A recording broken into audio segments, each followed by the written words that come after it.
आजिठु श्रीमंदिर नाटमंडप मरामती कार्य आरंभ। श्रीजीव को पूजा विधिर स्वतंत्र नीति निर्घट होइछि।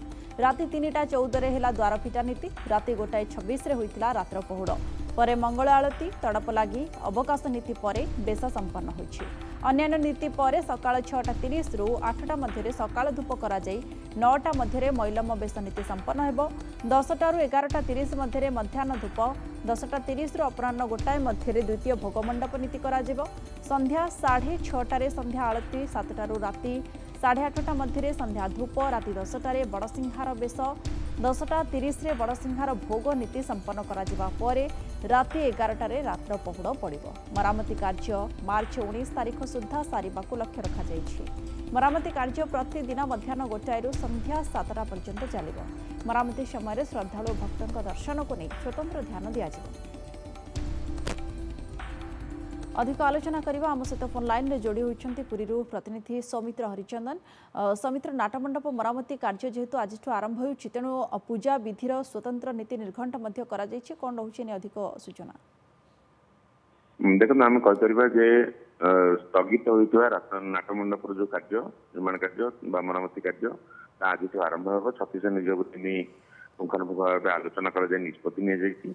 नाटमंडप निर्माण कार्य मरामती कार्य जो समय जो कौन भक्त श्रद्धा दर्शन असुविधा न हुए विशेष ध्यान दिखाई स्वतंत्र नीति निर्घंट प्रस्तुत कर जो स्वतंत्र नीति निर्घंट प्रस्तुत कराइला पाखापाखि रात्र 2 पहुड़ रात्र 2टारू द्वारफिटा नीति कर लक्ष्य रखाई तेरे गतकाली जेहेतु रात्रि पाखापाखि 1:26 पहुड़ नीति होता तेणु आज 3:14 मिनिट्रे पहुड़ खोला द्वारफिटा नीति अनुष्ठित होता बरपटी समय मंगला आलती मैलम तड़प लगी अन्य नीति कर सूर्य पूजा और द्वारपाल पूजा नीति शेष होती।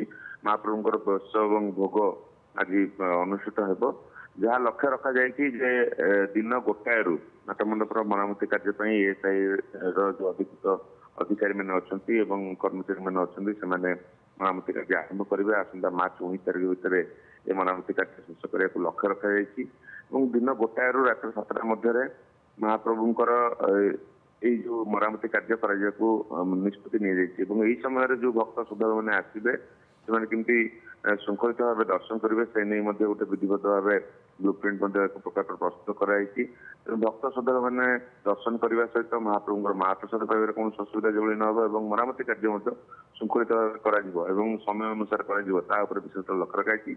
विशेष पर्वपर्वाणी दिन मानक मरामती कार्य को सामान्य संकुचित कर निष्पत्ति नि से समय अधिक अधिक भक्त श्रद्धा भिड़ जमी थाए तेणु विशेष पर्वपर्वाणी अनेक नीतिकांति विशेष नीति रही है तेणु महाप्रभु विशेष नीति को प्राधान्य दि जाए मरामती कार्य को संकुचित कर लक्ष्य कि जहाँ आगामी 19 तारिख मार्च 19 तारिख भितर मरामती कार्य शेष करने लक्ष्य रखा जाए। मरामती कार्य मार्च 19 तारिख सुधा सारिबा लक्ष्य रखा जाए।